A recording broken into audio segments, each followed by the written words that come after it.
Hello, everyone. It's very nice to see you all. My name is Neha, and I'm a producer at Metacore. Well, I'm originally from India. I've been living in Finland for 10 years now and have been in the gaming industry for 12. And I'm going to talk a bit about navigating the roadmap as a part of game production. But before we get into game production, I think it's also important to understand that road mapping is not the only part of game production. It's much more than that. So I'll try to touch a bit on road mapping, but maybe add a few things as we go forward as well. So let's get started. Before we actually talk about game production, I think it's important to understand mobile gaming in general and what does it mean, where does it come from, and where does its futures lie. Um, the last few years, gaming companies, especially mobile companies, have seen explosive growth in the market. It's the fastest growing segment of the gaming industry, and we have billions and billions of users who are playing the game. Every day, we get new users, we acquire new users, and this user database keeps on increasing and increasing. And what led to this growth was, of course, the availability of smartphones all over the world, high speed internet available even in the remotest areas of the world at this point, and also transition of console, high quality console PC games to mobile. So the users can play the game on the go. So smartphone has made it much easier for users to be able to interact with the games that they had to interact with while sitting at home. This all has helped with the explosive growth that we see. But at the same time, we make games for entertainment. It's an entertainment product. This is for users to engage with when they have free time. If they have a stressful day, they can just take 15 minutes off and play the games. But more than entertainment, it's also a very profitable business. A lot of people say it's a money making machine, which is not entirely wrong. If you are able to find the right market, the right fit, and the right audience at the right time, your games can be really, really profitable. They present a very solid business case for the gaming companies who are building them. And it's estimated that in 2023, mobile games are going to generate over $286 billion, surpassing both console and PC, which is a huge amount. And this growth is expected to continue in the years to come. So it's a very profitable business if somebody wants to engage in it. That goes without saying, though, that not every game is a success. Making game is hard. It's not the easiest thing to do. But if you're able to make a game that's successful, that has a market, and that has a very strong live operations, you are here to stay. The gaming industry also tries to look at the audiences that we cater to. So there's enough for everyone. There are educational game for toddlers, games for young kids, youngsters, even elderly. So there is enough for everyone in the gaming industry, and that's I think one of the main reasons why the companies are invested in developing games nowadays. But all right, where do I come in all of this? So I come from a small town in the Himalayas. I was born there. I was brought up there. I did my schooling and my education from my home state. I graduated in computer science engineering, so I'm an engineering graduate by education. I graduated in 2008, and the same year I moved to Bangalore and I worked at McAfee, the antivirus company. I was part of their research department, working as a research scientist, writing detections for viruses. 2 years into that, I realized that this is not my calling, and I'm not getting to work on things that I want to do and not enjoying the daily work. And at the same time, Facebook games were really, really popular. I don't know how many of you have played those games, but Farmville, Mafia Wars, Brain Buddies, they had become so huge at that point of time that everybody was engaging with them. And Zynga, the creator of most of these games, they started thinking about opening their operations in India, and they opened up an office in Bangalore. One of my friends from McAfee moved to Zynga, and I followed him. Uh, because I didn't want to program, I didn't apply for programming position.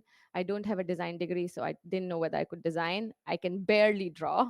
So QA felt like the closest to programming. So I applied for the automation QA role, and I got the job.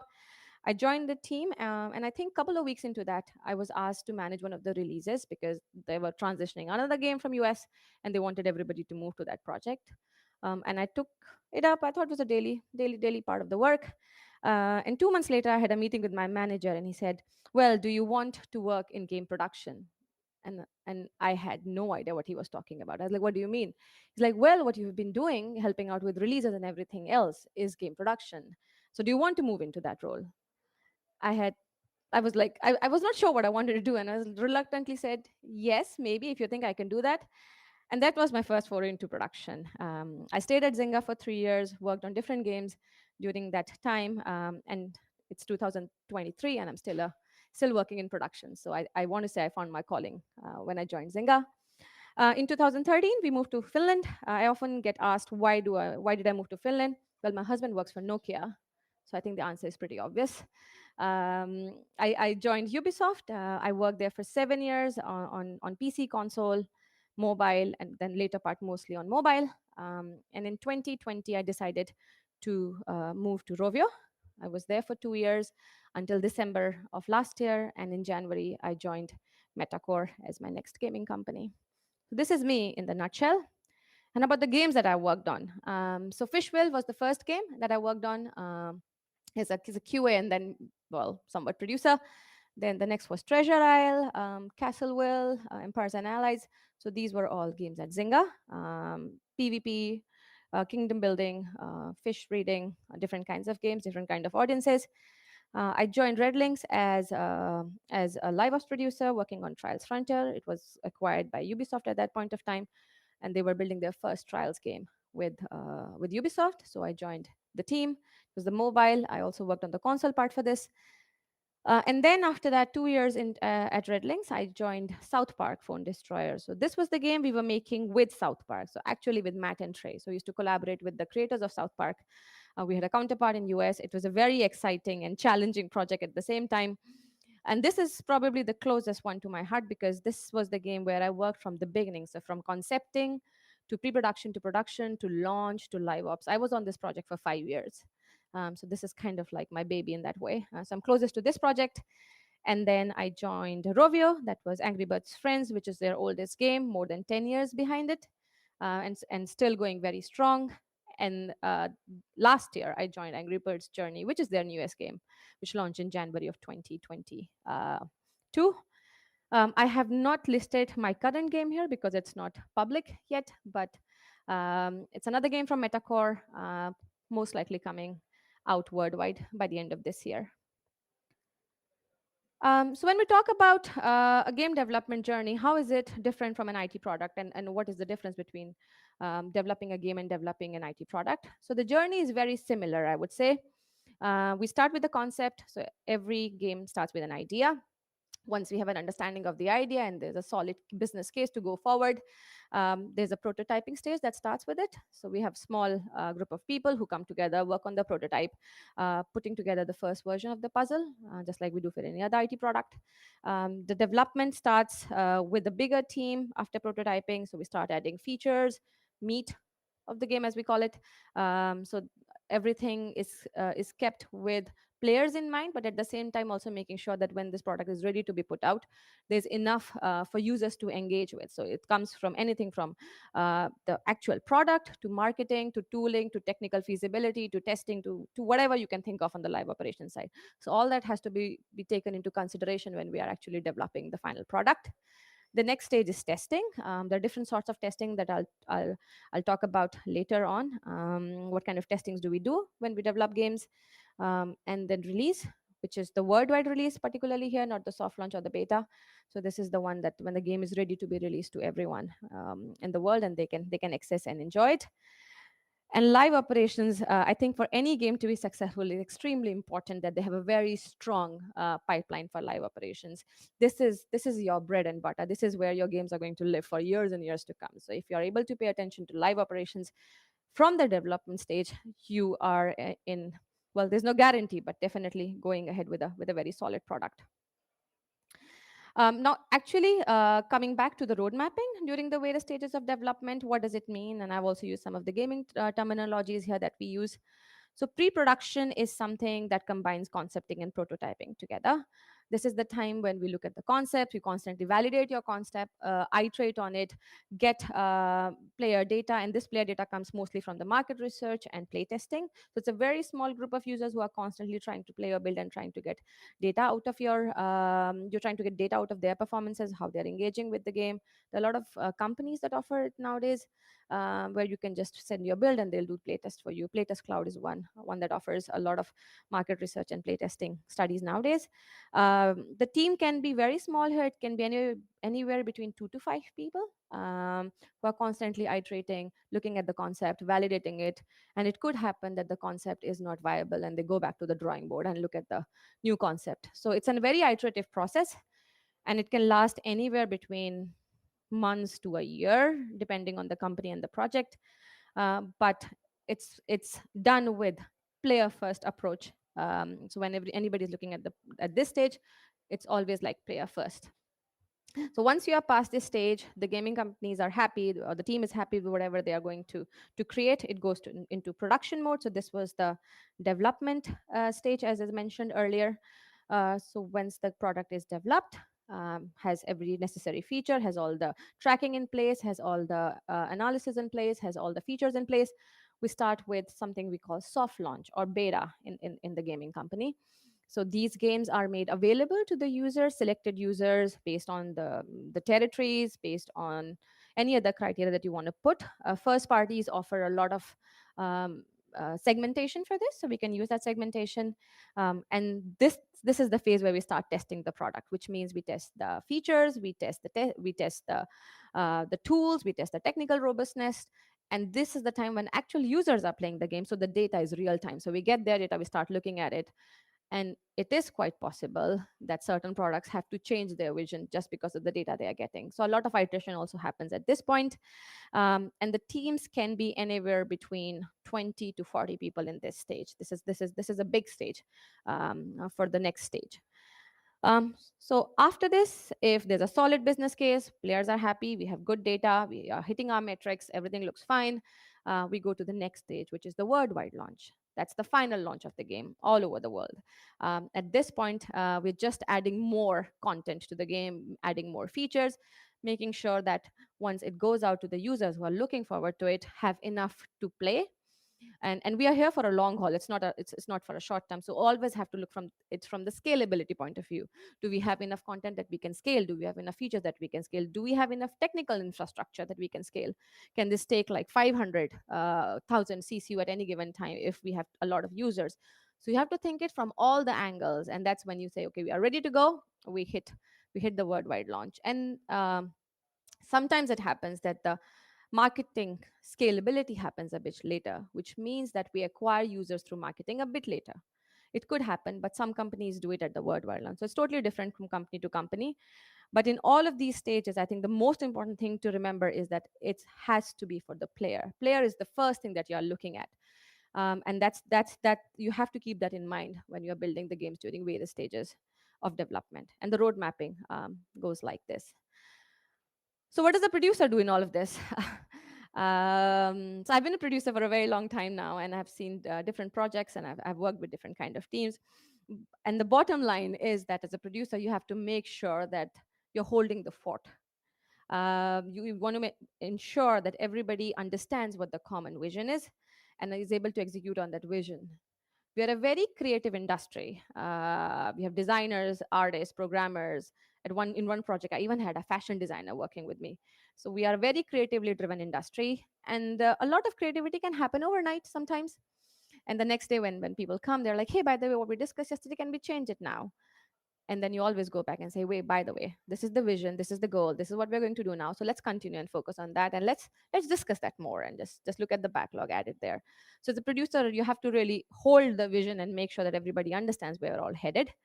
Road mapping is an important part of production. On daily basis, as I mentioned, I talk to a lot of people. All of them have their asks and their requests, and to have a complete product, I need to make sure that all of that is taken into consideration and nothing gets lost. So it's not just design heavy, it's not tech heavy, it's not art heavy, but has equal proportions of everything so that we have a complete product when we are putting out. And road mapping becomes very important at this point. So it's a constant iteration. I look at roadmap, for example, for my project on weekly basis and sometimes even 2 times a week, just to make sure that we have everything that we need to go forward. You're also the voice of your team. You're also the guardian of your team and probably the biggest cheerleader at the same time. The idea is that the core team can work on the product. That's the most important thing for them. And there's a lot of distraction that comes from outside, first parties, support functions, where they want certain things to be done. And that also always should be filtered from producers' side. The core teams should have the freedom to just focus on the actual product. So the producer also acts as a guardian of that information, just making sure that the relevant information is being flowed to everybody who's working on the team. Great teams make great products, and that's where recruitment becomes very, very important. You need to identify the right talent at the right time. Uh, and one of the most important things to consider is the composition of the team, because there could be two extremely talented people, but they're not able to work together. They don't have the synergy of working together. So when you're recruiting, it's important to consider that the team has a synergy, that they can work together, because we are here for a long haul, as I said. So pay a lot of attention when you're recruiting people, making sure that they have the right people with the right mindset and the right synergy in the team. A producer is also a go-to person for anything in the team. I have gone to IT on their asking for laptops. I have fixed people's computers. I have gone and brought takeouts for them. We're doing important stuff. So basically, anything and everything which nobody else has the time to do or doesn't want to do, I think it falls default on production. So it's a go-to person for anything and everything. And if there is ever a situation where you say like, hey, I don't know the answer to this, you can always walk up to a producer and say, hey, do you know? And if a producer doesn't know, it's the producer's responsibility to make sure they find the answer for the person. So it's somebody who's really basically running the ship. Why should you join the production squad? Well, if you want to be part of this exciting industry and drive the development with the talented people that they are, I think you could consider joining the production squad. Games have a strong power to make a difference.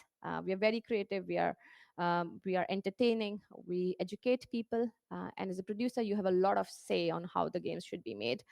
Because you constantly work with the programmers, you constantly work with the designers, so there's a lot of iteration that can happen together. So you can have a strong influence on what you are creating at the end of the day. If you are a people person, if you like collaborating with people with different skill sets, like to work with them, I think this is something for you. And one thing that I personally have experienced in my career is the challenges that comes with being a producer. Every day when I walk into my office, there's a new challenge waiting to be addressed. And maybe the same challenge appeared like a few weeks ago. The solution is totally different this time. So it's a new challenge, and you try to solve it in different ways. So it's a very challenging, but at the same time very, very rewarding job. And if you like challenges, I think this is one thing that you can definitely try out. Um, Gaming industry is very creative. I came from a very traditional industry. It was core IT, writing detections for viruses, very serious business. When I joined Zynga, uh, I was very pleasantly surprised with how somebody from design, art, uh, QA, business, product, technical, coming from very different perspectives, was able to create a product with a common vision. It's exceptional when you see what they're doing together, and the work that's being put into making that successful product. Um, so if you want to be part of this beautiful journey, if you want to be part of this beautiful industry, you should join the production squad. And how do you join the gaming industry? And what are the tips and tricks that would help you get into the industry? Well, fortunately, we are in Finland, for the ones who are here. Finnish gaming industry is very strong. It's very tightly networked. There's a lot of gaming events that take place. So please, if you like, participate, build your network, go to these events, because you never know where you connect with somebody who will help you find your dream job.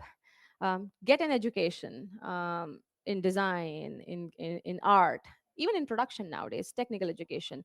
Build your skills, get into courses, learn about gaming. What does it mean to be in a gaming company? What does it mean to make a game? Keep educating yourself. It's a very fast moving industry, so try to stay ahead of the curve, learn about upcoming technologies, how can we use them in gaming that really gives you an edge.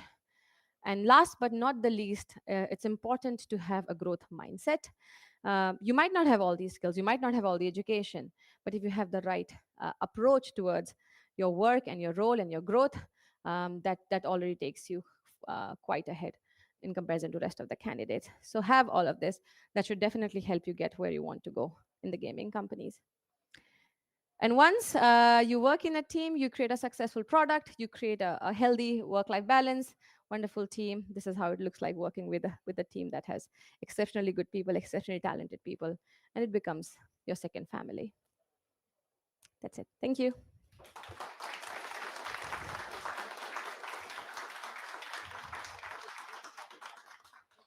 Yeah, so I just said or asked that what are the most common challenges in producing?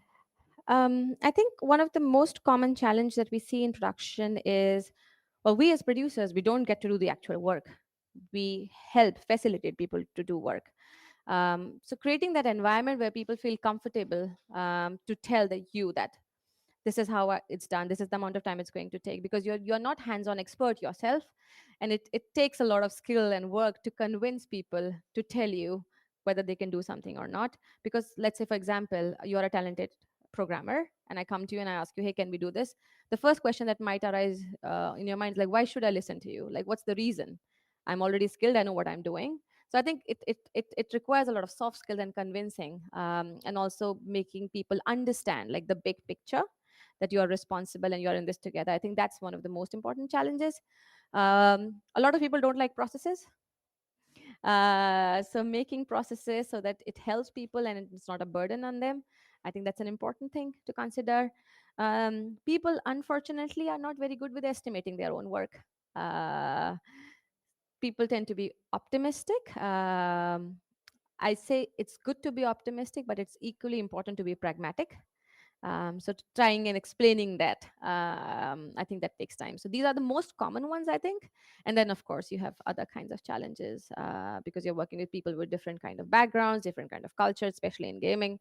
So you also have to find the right balance, whether there are conflicts from the creative point of view, how do you resolve those conflicts and stuff like that. But these might be the most common ones which most of the producers encounter. Yeah. How do you approach joining an ongoing project usually? Hmm. So actually, I joined my current project when it's in soft launch stage.